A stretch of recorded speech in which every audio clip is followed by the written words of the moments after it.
Assalamualaikum warahmatullahi wabarakatuh semuanya. Masih di channel ini, dan semoga semua tetap sehat ya. Kita tetap explore knowledge dalam kondisi seperti apapun. Kita coba berdamai dengan kondisi ini, oke? Dan untuk sesi kali ini, sebelum kita explore, aku punya sesuatu dulu ya buat kalian. So let's check this out.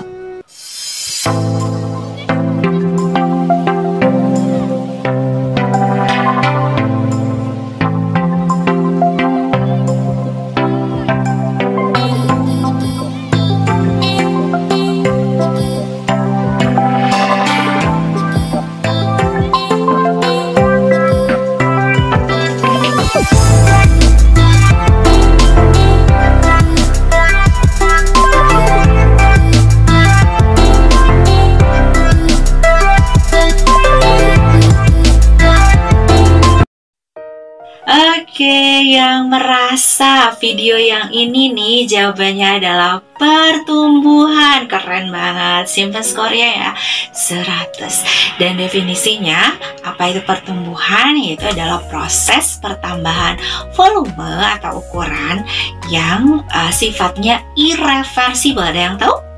Mantap, tidak bisa kembali ke semula, nggak bisa mundur gitu ya, jadi terus aja.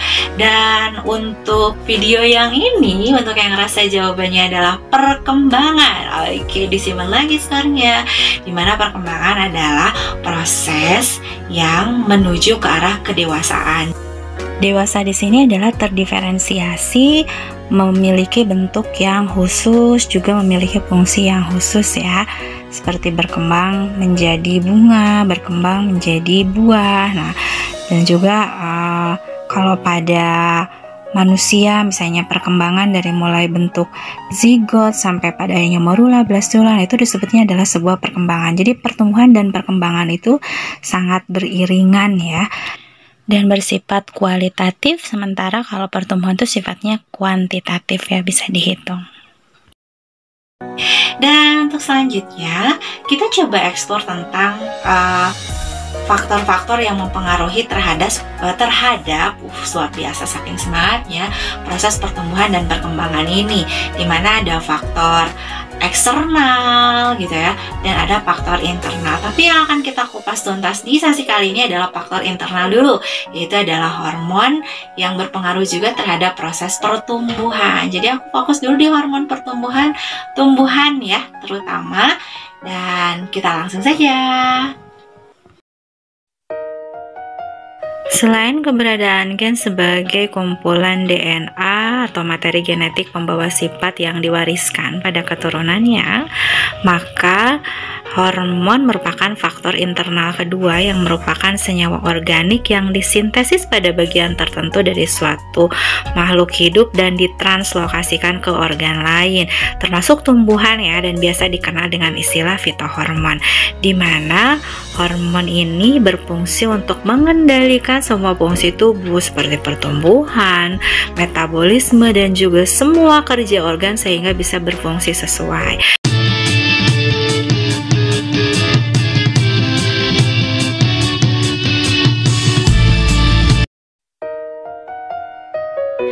Kita mulai dengan trio gibase, giberellin, auxin, dan cytokinin.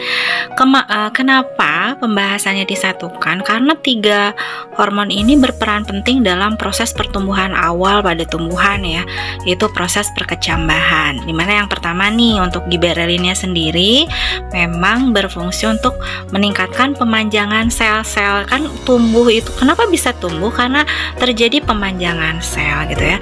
Nah, di sini kita lihat proses perkecambahan dimulai dengan proses imbibisi yang merupakan penambahan volume biji dikarenakan perpindahan air dari konsentrasi yang berbeda sehingga menyebabkan testa atau kulit bijinya pecah. Ini tergantung dari media tanamnya, bisa apa aja ya, bisa hidroponik, bisa tanah, bisa apapun, yang jelas terjadi perpindahan air ke dalam biji.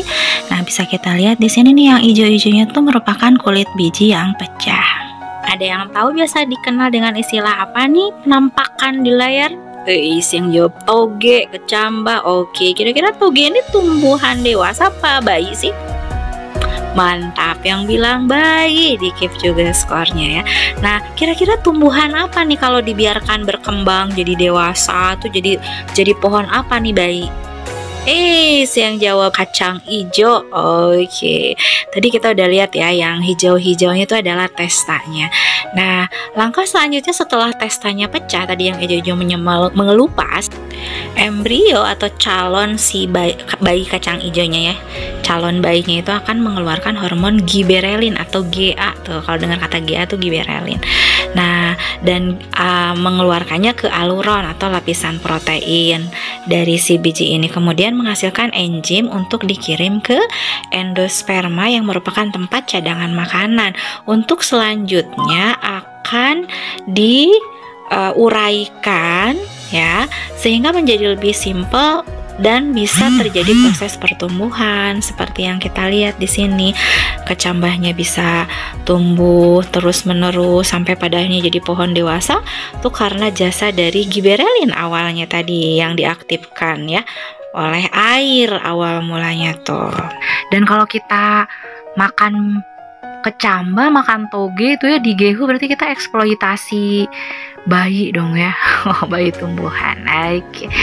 Nah, jadi selain untuk pemanjangan sel, merangsang perkecambahan, giberelin juga berperan dalam dominasi batang dan juga pembentukan buah tanpa biji, dimana itu juga merupakan fungsi dari auksin. Nah, hormon selanjutnya yang akan kita coba eksplor. Nah, jadi auksin tuh perannya ada di dominasi pertumbuhan akar gitu ya. Jadi cenderung memang sifat dari auksin ini memang rusak atau terurai oleh cahaya. Jadi ketika memang satu tumbuhan itu belum terkena cahaya matahari langsung, maka auksin akan sangat aktif tumbuhnya. Dan juga selain itu perannya itu adalah merangsang pemanjangan sel juga pada titik tumbuh, dan juga merangsang pembungaan bila bekerja sama dengan hormon etilen. Nanti kita bahas ya hormonnya.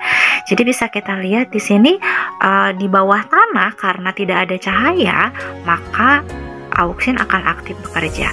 Pada saat proses pertumbuhan ya, pada saat proses pertumbuhan ke bagian atas, auksin pun sebenarnya kerja. Nah, sekarang kita perhatikan dua tumbuhan dengan intensitas cahaya yang berbeda. Yang cahayanya tinggi terlihat warnanya hijau ya, karena melakukan proses fotosintesis, tingginya tidak terlalu tinggi.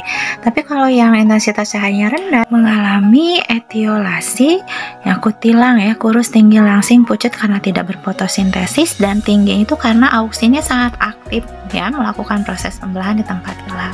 Lama-kelamaan tumbuhan yang mengalami etiolasi ini akan mati ya, karena tidak bisa melakukan fotosintesis, tidak bisa membuat makanan sendiri. Jadi walaupun tingginya terus tumbuh gitu, tapi pada akhirnya tidak bisa hidup. Berbeda dengan yang bisa melakukan fotosintesis, yang mendapatkan cahaya normal, dia bisa terus tumbuh walaupun tingginya tidak berlebih seperti yang mengalami proses etiolasi. Oke, hormon selanjutnya adalah sitokinin ya, dengan produknya kinetin, dimana tugasnya adalah merangsang pembelahan sel dan diferensiasi atau perubahan bentuk organ, juga dominasi pucuk. Jadi kalau pucuk-pucuk tumbuh tuh itu adalah kerja dari sitokinin, pertumbuhan kuncup tepi dan penuaan daun. Jadi sebenarnya kita udah mulai punya keyword ya, dimana dominasi kerja dari tiga hormon ini. Kalau giberelin batang, kalau auksin akar, dan kalau sitokinin tuh daun gitu ya. Dimana mereka itu kalau baru tumbuh kalau ada dominasi. Misalnya seperti ini. Kita punya IAA, apa itu IAA? Oke, auksin good, simpan skornya. Kalau kinetin, sitokinin. Kalau GA, good, giberelin. Bila konsentrasi IAA dominan, maka yang akan dominan paling cepat untuk tumbuh itu adalah benar sekali akarnya. Tapi bila konsentrasi kinetin atau sitokinin yang lebih dominan, maka akan yang lebih tumbuh dominan itu adalah daun atau kuncup. Dan bila yang dominannya itu lebih tinggi adalah GA, yang paling cepat pertumbuhan itu adalah batangnya. Betul sekali. Tapi kalau misalnya tiga-tiganya hormon ini seimbang, apa yang akan terjadi? Aku kasih 300 nih kalau bisa jawab. Yang merasa jawab tidak akan terjadi pertumbuhan 300 ya. Itu karena bingung tuh tiga hormon ini, sifat atau karakter dari auksin, giberelin, dan sitokinin itu harus selalu ada dominasi baru mereka bisa berkembang begitu. Itulah 3 hormon yang pertama, ada GIBA, giberelin, auksin, dan sitokinin.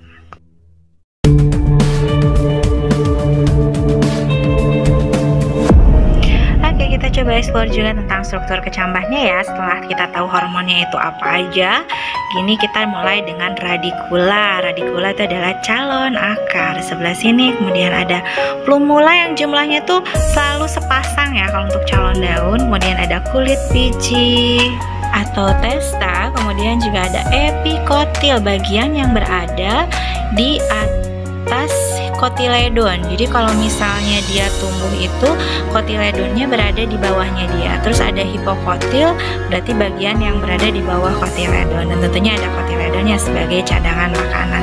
Itu untuk biji atau struktur biji di dikotil ya. Sementara pada monokotil ada sedikit tambahan struktur, yaitu endosperma. Endosperma itu kembarannya kotiledon kalau di monokotil ya. Jadi cadangan makanan. Ada koleorhiza, selaput pelindung radikula, dan koleoptil, selaput pelindung tunas. Coba langsung aplikasi ini apa? Good, itu adalah plumula. Kalau yang ini keren, itu adalah kotiledon. Di keep skornya ya. Kalau yang ini good, itu adalah epikotil, dan yang ini hipokotil karena berada di bawah kotiledon pada akhirnya nanti ya. Kalau yang ini radikula. Oke. Dan selanjutnya kita akan coba masuk ke jenis perkecambahan. Yang pertama tuh ada epigel. Coba kalian perhatikan kotiledonnya naik ke atas permukaan, itu menunjukkan bahwa hipokotilnya memanjang, jadi terdorong ke atas. Itu adalah perkecambahan epigel ya. Perkecambahan yang ditandai dengan naiknya kotiledon. Sementara untuk perkecambahan hipogel, hipo itu artinya bawah, jadi kotiledonnya tetap ada di dalam tanah. Kalau epi itu ke permukaan naik gitu ya. Jadi kamu patokannya itu aja. Jadi kalau jagung salah satunya kotiledonnya tetap ada di dalam tanah, tapi epikotilnya yang memanjang gitu ya. Epikotil memanjang, kotiledon di dalam tanah.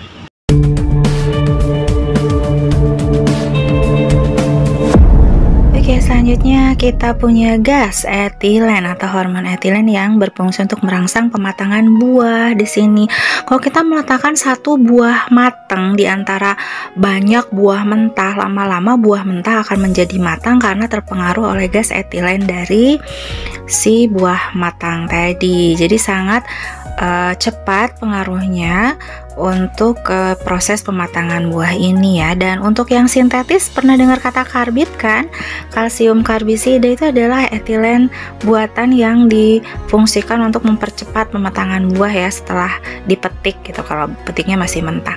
Nah, pernah nggak sih disuruh atau dengar katanya kalau punya buah mentah simpan aja di beras, nanti juga bisa matang. Nah, kenapa ya?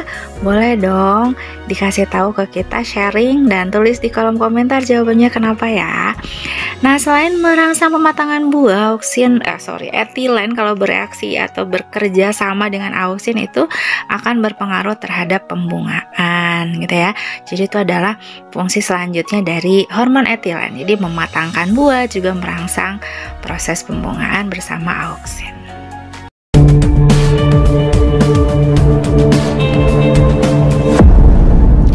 Oke, selanjutnya adalah hormon tromalin, traumaulin, nggak mau main gitu ya kalau bahasa Sunda tuh, karena takut luka ya. Karena hormon tromalin ini adalah hormon yang berperan pada saat tumbuhan terluka, misalnya saat dipetik bunganya atau dipotong dahannya, pokoknya yang menyebabkan kerusakan, tapi pada akhirnya sel-sel pada jaringan tersebut bisa membelah kembali karena dirangsang oleh asam tromalin. Seperti kita lihat di sini sedang membuat bonsai nih ya, Asia bonsai itu ternyata kita lihat banyak potongan, banyak dibelah-belah, pakai kawat juga. Ya ampun, kalau kita digituin tuh kan terluka ya.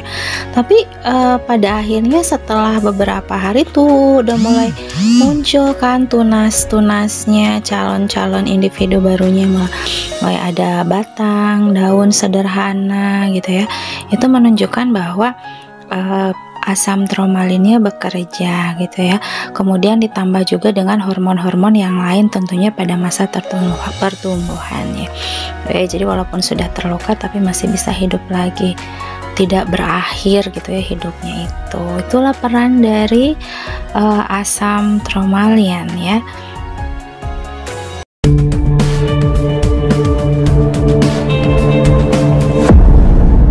Next kita punya ABA atau asam absisat ya, dimana asam absisat ini merupakan hormon penghambat pertumbuhan, tapi bukannya racun yang bakalan membunuh, tidak ya, tapi targetnya itu adalah mengakhiri proses pertumbuhan untuk masuk ke fase selanjutnya. Salah satunya adalah mempengaruhi dormansi biji. Pada saat tumbuhan berupa biji ini kan kenapa bisa tetap stabil, tapi nanti kalau udah ditanam dia bisa hidup. Nah, dormansinya itu dikendalikan oleh ABA atau asam absisat. Kemudian juga merangsang pengguguran daun saat kekurangan air. Jadi kan kalau gugur daun kan berarti nggak tumbuh tuh ya, itu yang hambat asam absisat. Kemudian juga pada saat menutupnya stomata untuk mengurangi penguapan. Kenapa menutup? Karena itu dikendalikan oleh hormon penghambat juga. Kalau terbuka kan terus ada metabolisme ya, kalau tertutup kan enggak. Nah, itu dihambat disebutnya. Jadi bukan yang selalu membahayakan, enggak ya. Kemudian juga merangsang jatuhnya bunga dan buah dari pohon. Kalau bunga udah memang waktunya layu gitu ya, kemudian mendorong pembentukan buah kan. Kalau bunga nanti sudah mulai berguguran akan terbentuk buah. Kalau buah yang udah matang nanti jatuh sendiri, itu juga dirangsang oleh asam absisat. Oke, sekali lagi ya, menghambat pertumbuhan tapi tidak membahayakan, tapi natural untuk melanjutkan ke fase berikutnya.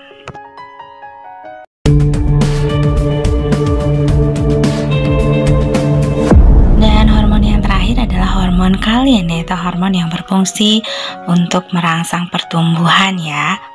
Jadi ini kayak futuring gitu ya. Kalau misalnya akar itu kan auksin tadi ya, hormon pertamanya di futuring sama rizokalin gitu ya, karena rizo itu artinya akar. Jadi kerjasama dalam dominasi pertumbuhan akar antara auksin sama rizokalin. Nah, selanjutnya kalau misalnya dalam pertumbuhan batang, nah kalau batang tuh siapa nih? Berarti kaulokalin futuring siapa? Mantap, giberelin ya. Nah sekarang kalau pertumbuhan daun tadi siapa tuh daun? Filokalin. Sekarang mau futuring siapa? Good, ada sitokinin. Kemudian ada antokalin. Anto tuh artinya bunga. Tadi ada auksin sama etilen ya kalau untuk pembungaan. Jadi ternyata anto itu artinya bunga ya, buat yang namanya anto. Sangat maco berarti itu. So that's all. Ke body knowledge, udah lama banget kita nggak body knowledge ya. Jadi body knowledge fitohormon atau hormon tumbuhan. Masih ingat ini nggak sih? Keren banget, akar. Nah, sekarang kita sambungin dengan hormonnya. Hormon pertama yang hubungannya sama akar, auksin. Jadi kalau seperti ini, auksin. Masih ada nih yang kalin. Good, rizokalin. Kita ulang, ada auksin, rizokalin. Oke, kemudian kaitannya sama batang. Nih batang nih, ada giberelin atau GA, kaulokalin. Oke, good. Kemudian yang daun-daunan, ini daun ya, sitokinin. Kemudian yang kedua ada filokalin, gitu ya. Coba diulang ah. Giberelin, good. Auksin, keren. Filokalin, mantap, sip ya. Selanjutnya kita coba yang bunga. Bunga kita fokusnya ke kalin aja ya, antokalin. Oke, jadi kalau seperti ini seperti mencium wanginya bunga tuh, sambil ngebayangin bunganya bunga mawar putih, oh suci, bersih, wangi, oh gitu ya. Atau kalian kemudian ada yang untuk pematangan buah gitu ya, aja ya, ini ada etilen. Oke, jadi ada etilen untuk pematangan buah. Kemudian ada kalau terluka kita punya traumalin, dan asam absisa tuh yang gugur-guguran ya, gugur daun saat kekeringan, kemudian gugur buah kalau udah matang, sama gugur bunga kalau mau bikin buah yang menjadi buah gitu transisi. Itu ada mau mungkin ada ke sini gugur asam absisa. Oke, atau mau gini asam, oh jangan gini aja, asam absisa. Oke, itu tadi sedikit body knowledge tentang hormon tumbuhan.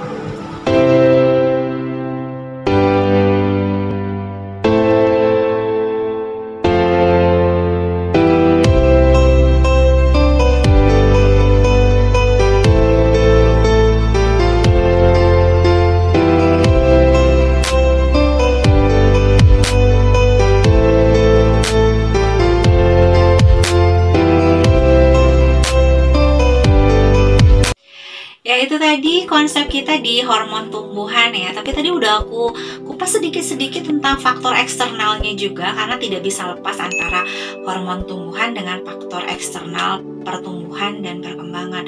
Tadi aku juga udah nyebutin faktor air, faktor cahaya, kelembaban gitu ya. Jadi sedikit banyak mungkin bisa jadi sumber basic buat kita semua untuk memahami konsep ini. So, mudah-mudahan bermakna, and see you at the next session. Assalamualaikum warahmatullahi wabarakatuh.